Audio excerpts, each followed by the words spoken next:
আসসালামু আলাইকুম। কুড়িগ্রাম সংবাদের পর্বে আপনাদেরকে স্বাগত জানাচ্ছি। সম্মানিত সুধী, এই মুহূর্তে অবস্থান করছি কুড়িগ্রাম জেলার রাজীবপুর উপজেলার মোহনগঞ্জ ইউনিয়নের নয়াচর বাজার। আমরা দেখলাম এখানে 28 কুড়িগ্রাম 4 আসনের বাংলাদেশ জাতীয়তাবাদী দল বিএনপি ধানের শীষের মনোনয়ন প্রত্যাশী আলহাজ আজিজুর রহমান। বিসমিল্লাহির রহমানির রহিম। কুড়িগ্রাম 4 আসনের মোহনগঞ্জ ইউনিয়ন একটি সর্বদক্ষিণের এলাকা। তারা বিগত 2018 সালে বিপুলভাবে ভোট দেওয়ার জন্য প্রস্তুতি নিয়েছিল এবং ভোট দেওয়া শুরু করেছিল, কিন্তু বিগত হায়না সরকার, ফ্যাসিস্ট সরকার তাদের সেই ভোটগুলো ছিনতাই করে নেওয়াতে তাদের মনে ভীষণভাবে ক্ষোভ সৃষ্টি হয়েছে, তাদের মনে ভীষণভাবে ব্যথা পেয়েছে। সেই ব্যথার পুনরাবৃত্তি তারা করে আগামীতে যদি স্বচ্ছ একটি ভোট দেওয়ার সুযোগ পায়, তাহলে তারা ধানের শীষের প্রার্থী হিসাবে আমাকে যদি তারা এই এলাকায় পায়, তাহলে তারা উজাড় করে ভোট প্রদান করবে। এবং তাদের যে মূল দাবিগুলো এখানে রয়েছে, নদী ভাঙন থেকে শুরু করে বিভিন্ন পর্যায়ের যে সমস্যাগুলো রয়েছে, সেই সমস্যাগুলোর সমাধানে তারা আমার উপরে আশাবাদী যে আমি মহান জাতীয় সংসদে গেলে তাদের এই আশা আকাঙ্ক্ষাগুলো পূরণ হবে।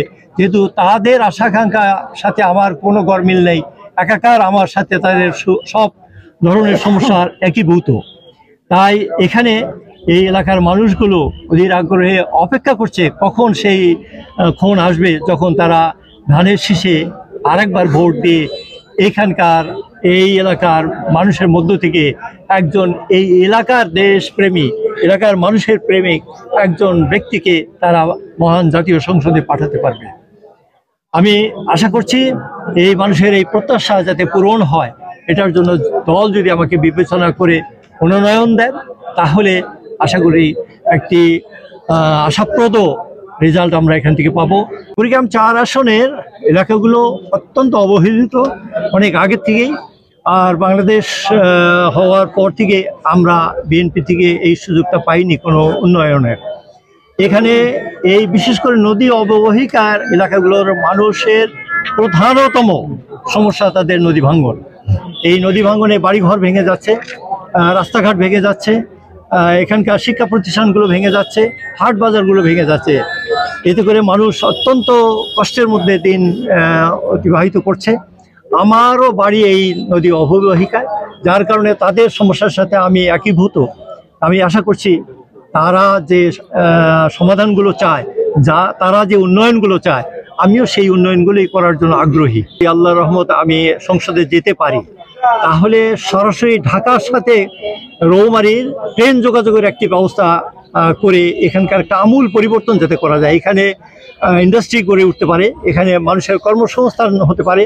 আর রেল লাইন এই পর্যন্ত রৌমারী পর্যন্ত যদি নিয়ে আসা যায়, তখন এই ব্রহ্মপুত্র হয়ে কুড়িগ্রাম জেলার সাথে সংযোগ করা খুব সহজ হয়ে যাবে, যেটা এই এলাকার মানুষের উন্নয়ন হবে।